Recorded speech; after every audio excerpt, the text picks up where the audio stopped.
Hi gang, the World Eaters are one of the most feared enemies of the Imperium and kind of everyone who likes to keep their blood inside of them. But the battle frenzy they're known for is in many ways a coping mechanism, a way of finding release from some pretty horrific origins.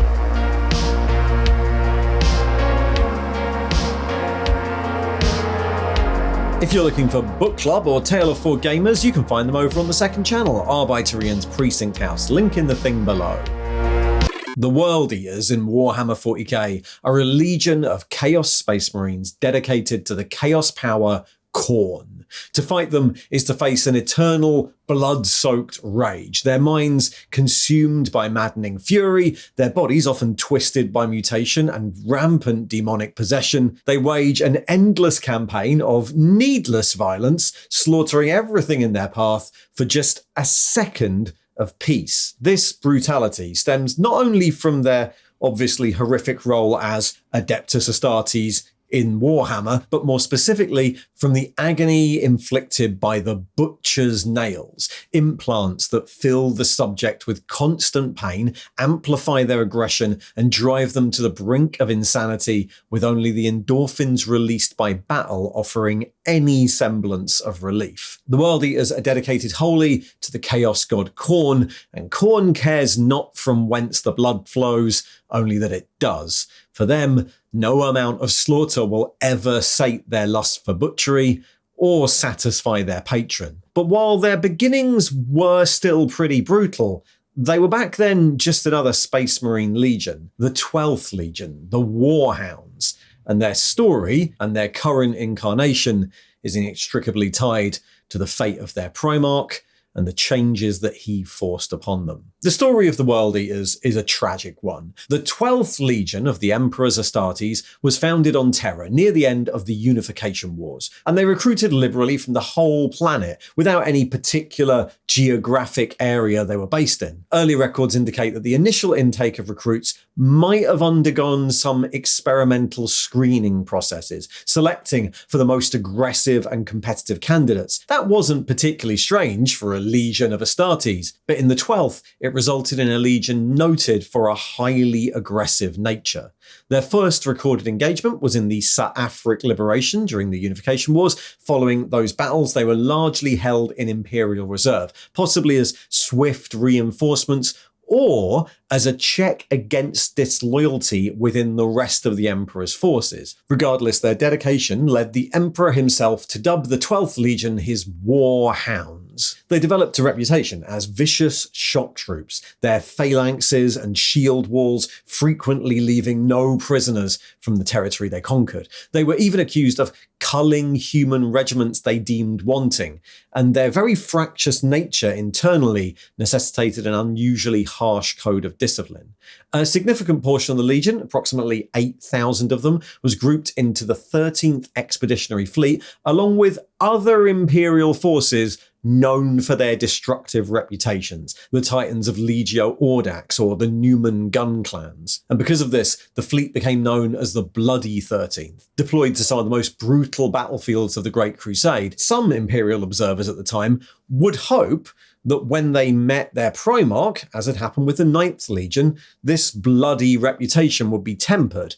But in fact, the discovery of their Primarch would move them very much in the opposite direction. The 12th Primarch, Angron, was deposited on the civilized-ish world of Nuceria during the scattering of him and his brothers. The young child was enslaved by the planet's rulers, and Angron was forced to fight in the gladiatorial pits of the city of Dishea, earning the name Angron Thalkir, meaning child of the mountain, property of House Thalkir. He became a famed gladiator, the unbeaten, knowing no other life, his masters marking him as their property by surgically implanting the Butcher's nails, implants that tremendously heightened his aggression and amplified his rage, designed to make their gladiators more entertaining in the pit. Despite that battle rage, Angron, in his very early days, was something of a sympathetic figure, and he empathized with the plight of his fellow slaves. It was said that he could feel their pain, and eventually, suffering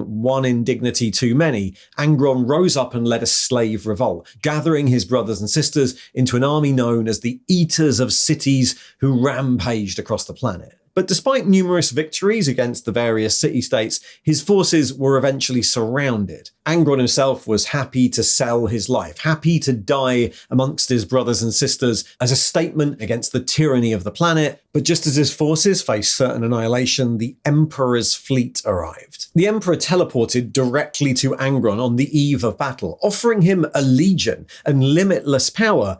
But to the Emperor's surprise, Angron refused, choosing instead to die with his comrades, the only Primarch to refuse the Emperor.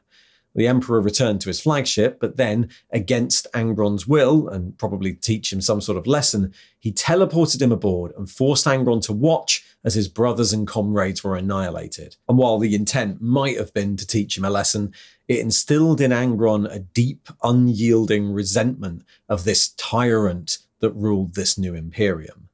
Angron was transferred to a Warhound's vessel, but inconsolable, he brutally murdered every Legion officer who attempted to speak to him, starting with the Legion's commander, Gear. Only Khorne, captain of the 8th Assault Company, managed to form some sort of tenuous rapport, speaking of gladiatorial rituals and Warhound brotherhood. The Legion strove to try and understand their new father's traditions, and eventually Angron took command of them, renaming the Legion the World Eaters in honour of that old army. Soon after this, the Legion would adopt the use of the nails themselves. Angron ordered it, and the Legion wished for nothing more than to be closer to their gene-sire. The Legion's apothecarian, led by Garland Surlac, replicated and implanted crude copies of Angron's ancient archaeotech nails that could be installed in the minds of irregular Astartes.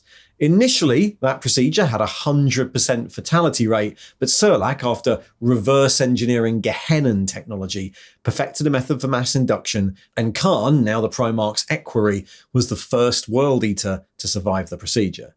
The nails amplified aggression and pain tolerance, but robbed the wearer of peace, satisfaction, or any joy outside of battle, those worst affected becoming dull, monosyllabic, and senseless when away from any fighting.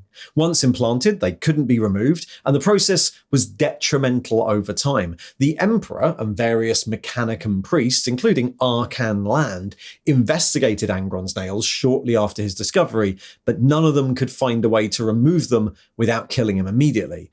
And Angron swore that he'd never wish that anyway. They were one of the few things linking him to his lost family. Soon, the nails were emblematic of the 12th Legion, and the few warriors who couldn't have them installed, those that had survived so long they lived in dreadnought suits, or the small librarius department, found themselves quickly isolated from the rest of their brothers. Angron was criticised by the Emperor for implanting the nails and for the World Eater's brutal methods, but often these traditions were the only thing holding the Legion together. It had recruited far and wide, its warriors coming from myriad different backgrounds. They spoke a mongrel language, Nagra Kali, and the traditions of the Primarch in many ways gelled them together. Traditions like the fighting pits, inherited from Deshea, enforced some level of common experience amongst the Legionnaires and amongst those allies who fought with them occasionally. There were some attempts to rein them in, like the infamous Night of the Wolf, where Liman Rus and the Space Wolves,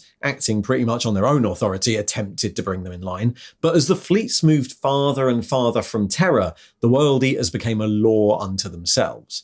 By the point of the Horus Heresy, the Legion were willing converts to the side of Horus, not because of any great faith in him, but because Angron could tolerate him marginally better than the tyrant he saw in the Emperor.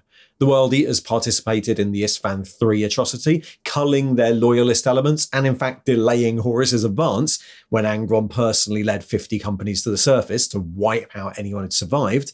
And then they were part of the drop site massacre on Isstvan V, inflicting extremely heavy casualties on the Raven Guard Legion. And as this went on, the Legion culture became more and more barbaric, decapitating and flensing the heads of the fallen to create ossuaries and trophies. Angron later joined Lorgar and his word-bearers in the Shadow Crusade against Ultramar, initially to help cement the Ruin Storm, the great barrier that would stop reinforcements getting to Terra, but eventually Lorgar revealed his true purpose in this: to save his brother from the butcher's nails which were slowly killing him by dedicating him and his legion to Khorne. And when the ritual played out at terrible cost to Lorgar, Angron emerged as one of the first Primarchs to become a demon prince. His legion irrevocably damned from that point. Following his ascension, Angron and his World Eaters mindlessly rampaged across the galaxy, ignoring Horus's summons to muster at Eleanor for the drive on Terra, and by the Siege of Terra, Angron was a blood-crazed slave to Khorne, demanding to directly attack the palace despite the Emperor's psychic barrier keeping him out. Eventually, he would duel Sanguinius at the Eternity Gate, being banished to the Warp, the first of many times for that, but his legion carried on fighting in the dust, lost to the thrill of combat until the siege was finally over. After Horus was slain and the traitors defeated, the World Eaters, like all the other legions, retreated to the Eye of Terror. Without resupply or reinforcement, their ships damaged, the legion succumbed further. Many became almost feral, others were executed or interred in dreadnoughts to try and keep them in control, though the largest portion of the legion was still tentatively held together by Karl. That was until they arrived at Skalathrax. Skalathrax, a world in the Eye of Terror, was claimed by the Emperor's Children Legion as a base of operations, but a large World Eaters fleet also arrived at almost the same time. Khorne convinced both sides to parley, secretly intending to provoke a major battle to reunite the broken World Eaters through bloodshed, and the war broke out as planned, but it was stopped repeatedly by the fearsome cold of the night on the planet. One evening, Khorne, furious at his comrade's weakness, took up a flamer, burning his fellow berserkers and nearby buildings, then storming into the cold night, killing everyone he found, friend or foe. Driven by Khorne's bloodlust, many other World Eaters turned on their comrades, and as Skalathrax burned, the World Eaters were finally broken as a unified legion, scattering into countless marauding warbands. And that's how the World Eaters have remained for 10,000 years. The Legion no longer has codes of organization or any particular hierarchy. They exist as warbands defined by an all-consuming bloodlust. These warbands continue as reavers and marauders, fighting wherever their patron draws them, dedicated wholly to the Chaos God Khorne ever since the apotheosis of their Primarch. That relationship with Khorne is interesting though. While some might not openly admit that devotion, every World Eater through their actions serves the Blood God ever since Angron's fall. Khorne, the Chaos God of anger, violence and hate, is the first of the four Chaos Gods. Every act of violence, whether committed by his followers or their enemies, empowers him. While some of his followers might justify their killings through concepts like martial honor, pride and bravery, these are mere human considerations. The most fanatical servants of the gods know that Khorne only cares that blood flows, nothing else. In the dreams of mortals, he's depicted as a gargantuan figure with a snarling, hound-like countenance, clad in red and black brass and iron armor, and he sits upon a massive brass throne made of skulls, surrounded by a lake of blood. And the World Eaters were the perfect legion to follow him. Khorne's followers are, without exception, warriors. His worship is conducted on the battlefield. Worship is only through bloodshed, either from their enemies in victory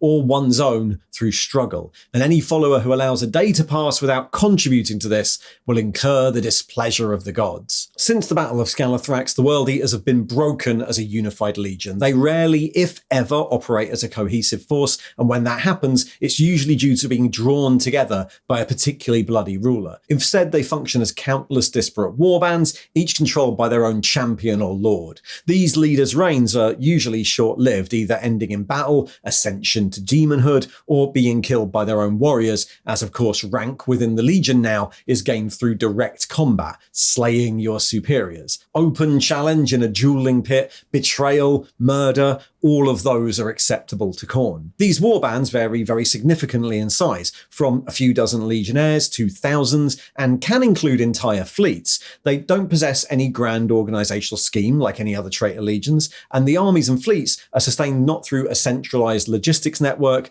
but through salvage of equipment from the battlefield, or by infrequent, often violent trade alliances with other servants of chaos. World Eaters warbands suffer extremely high casualties in their assaults, and replenishing their numbers can be quite difficult, as few warbands possess the facility facilities or really the skill anymore to create new Space Marines. However, Berserker surgeons, the few remaining apothecaries of the Legion, do their best. The surgeons are indiscriminate. They take gene stock from any source they can find, dead on the battlefield, and they're capable of psycho-corrective surgery to transform any captured loyalists into new World Eaters, but in reality it's the butcher's nails that make the Berserker, crude copies of which are still installed in every new recruit.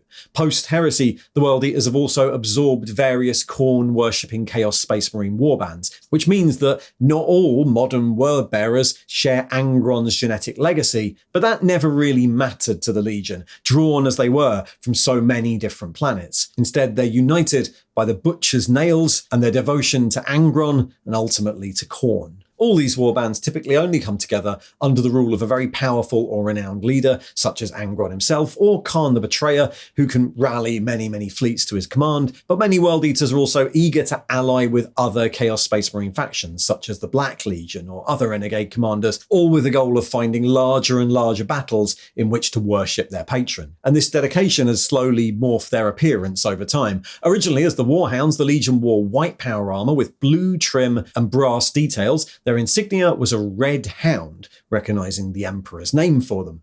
Upon becoming the World Eaters under Angron, their primary colors remained white and blue, but their symbol shifted to a fanged maw consuming a planet. And then during the Horus Heresy, as the Butcher's nails took deeper hold and their devotion to bloodshed escalated, the blue details on their armor gradually became replaced by red, often through layers of painted iconography, or simply the accumulation of blood and gore over the years. A common symbol adopted by the Legion was the Caedere Remisium, the famed cornate bunny ears, which originally represented a warrior lost to the nails and seeking only death, and eventually became a standard for the Berserkers of the Legion. By the 41st millennium and beyond, any markers and symbols of traditional rank have been entirely replaced by the runes and symbols of the Blood God. The prevailing colour scheme is now just Khorne's own colours: gore red, brass and bronze. The only unifying icon that can be found is the skull symbol of Khorne, though various warbands might now have their own variations. Their combat doctrine is a direct reflection of their Primarch's preferences and of the influence of the Nails, usually a relentless, aggressive and often suicidal charge that prioritises close quarters slaughter above all else. Even when the Legionnaires recognise that another tactic might be effective, the pull of the Nails sees them charging into close quarters anyway, lost to their influence. Grand strategy and subtlety are usually entirely absent from their battle plans. Angron himself never favoured extensive planning, believing that the precise application of aggression was the ultimate way to win any conflict. World Eaters' fleets erupt from the warp without slowing, storming from Mandeville points to smash aside enemy ships and bully their way into orbit. That's immediately followed by devastating orbital bombardments, followed by drop pods and dropships disgorging assault troops and hordes of cultists. Heavy armoured warriors like Terminators are teleported directly into key targets, tearing through the close confines of enemy strongholds, and when the bloodshed reaches its height, the skin of reality often peels aside, and demons of Khorne inevitably manifest, bloodletters and fleshhounds gorging themselves on any enemies still living. The majority of any warband's fighting strength consists of Berserkers. These are a corrupted evolution of the Legion's old Despoiler squads, whose worship of the Blood God happens directly on the field of battle. Their commanders use them as shock troops, hurling them directly at the enemy, something that would be reckless if they weren't Space Marines. They arm themselves with an array of close combat weapons based on their own preference, some derived from the ancient gladiatorial weapons of old New Syria, but most commonly chainswords and heavy chain axes, the sort of gory weapons that draw the most blood. Their Astartes physiology powers them through enemy firepower and then the enemy ranks, their blood-maddened brains shrugging off wounds in a frenzy, driven on by the Nails. The Legion's direct relationship with their god results in a high degree of possession amongst the fighting ranks. Whole warbands of Khorne demonkin exist, summoned forth from the warp, and demonkin are often some of the more lucid of Khorne's followers, scouring the galaxy in search of arcane knowledge to better serve their patron. Possessed Marines of various types are very common in the World Eaters, but their champions are known as the Eightbound, warriors who've been bound into a sarcophagus known as an eight cage that interfaces with their butcher's nails, casting their soul into the warp. Many of them die during the process, their soul being subjected to trials and tests, but the ones that emerge victorious become swollen with empiric energies. 8 minor demons residing in their bodies, each vying with the host for control. That's still a trial. They usually die quite quickly afterwards, but if they survive long enough to bind with one of the demons, their powers increase further, and those who bind with a greater demon, a bloodthirster of Khorne, are the most powerful, known as Slaughterbound. Behind the elite possessed and the heedless mass of berserkers, hordes of cultists inevitably follow their armies, drawn to Khorne by its brutal simplicity and the release from the drudgery of imperial life. The most savage of those might be inducted into the ranks of jackals, fitted with stim tanks and combat drugs by the berserker surgeons, sometimes even laced with World Eater blood. Jackals work in packs to surround and take down larger prey, and those who prove adept at that might make their way into the ranks of the goremongers, cultists who retain enough independent thought to act as skirmishers and scouts for the armies, their legs replaced by backwards jointed bionics in emulation of the demons of Khorne. And while the World Eaters have always been an infantry army based around their assault companies and their berserkers, Khorne cares not from where the blood flows, and many specialised demon engines exist dedicated to the god of war. Some Khorne warbands, like the Brazen Beasts, specialise in crafting great brass monsters to set loose on the battlefield, and Hell Forges dedicated to the god have created both the Lord of Skulls and the Khitan, engines that bind within them the essence of a greater demon of Khorne.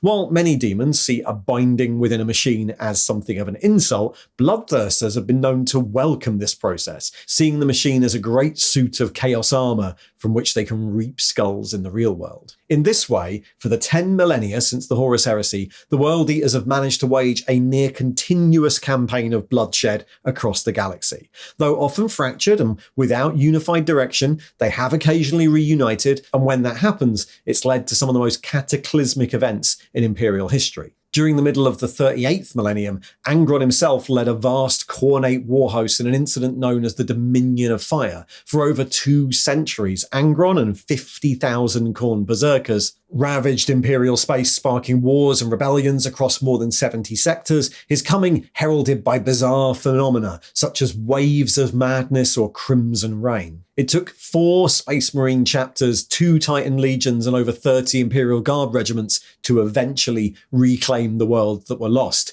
and only 90% of those were even rediscovered. And in the 41st millennium, the Legion was effectively united for the first time in an age during the First War for Armageddon. In 444 M41, the Space Hulk Devourer of Stars, carrying Angron's army, including World Eaters, cultists, demon hosts, mutants, and demonic creatures, was drawn by capricious warp currents to the Imperial hive world of Armageddon. Local rebellions, spurred by chaos cultists, caught Imperial forces by surprise, and the World Eaters, driven blood mad, butchered millions in the first weeks, with nearly half the planetary defence force of the planet defecting to their side. Loyalist defenders, including then the Space Wolves chapter, managed to organise an effective defence, helped by Angron's tendency to erect bloody monuments from the dead instead of pressing an advantage, and a lull in a nearby warp storm bought the Imperials precious time, and the war was eventually stopped by the deployment of the Grey Knights.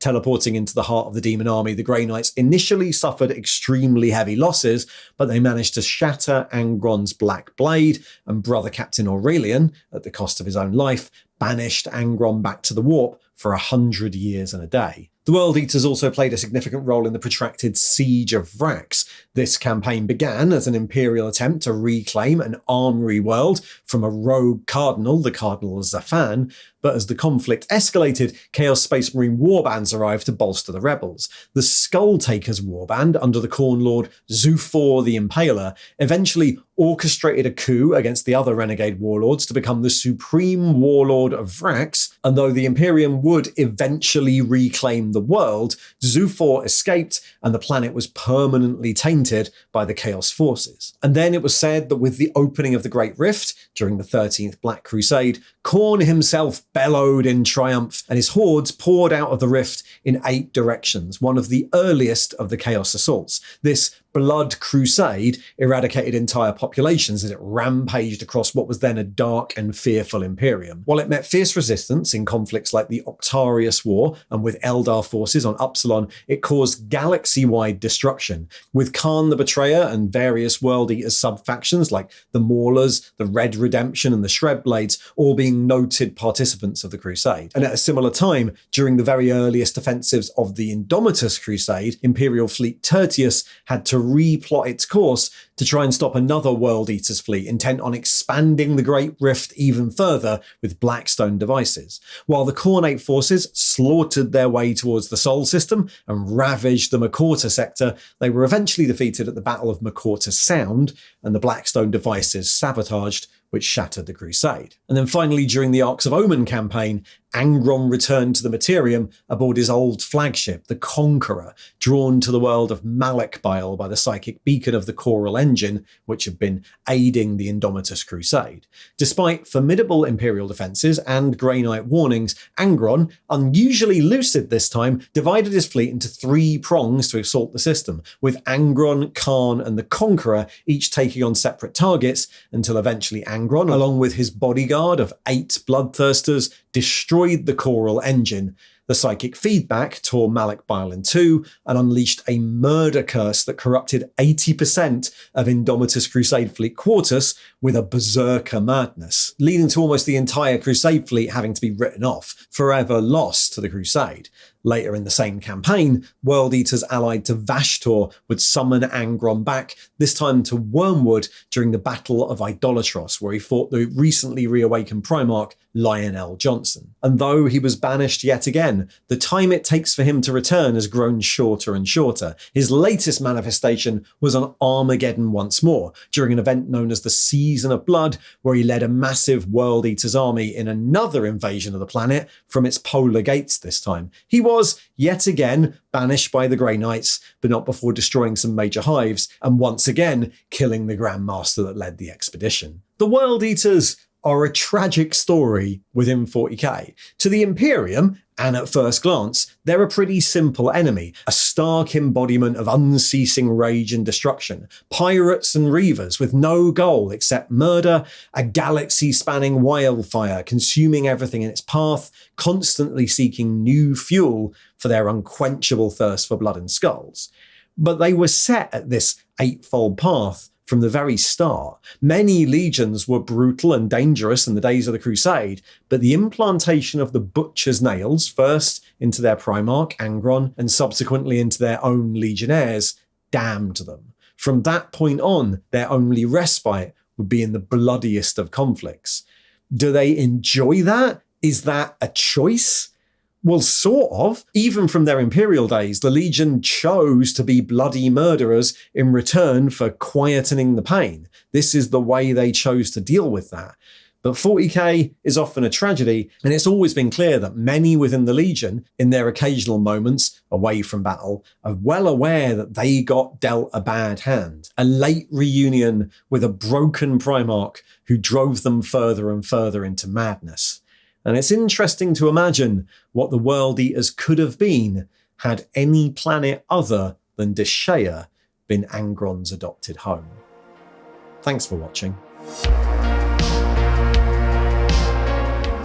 And if you'd like to hear more about the armies and units of the 41st millennium, there should be another video popping up there to the right. And of course, if you'd like to support the channel, well, we've got merch, we've got a second channel, we've got Patreons and YouTube memberships, and of course, you can like and subscribe. See ya.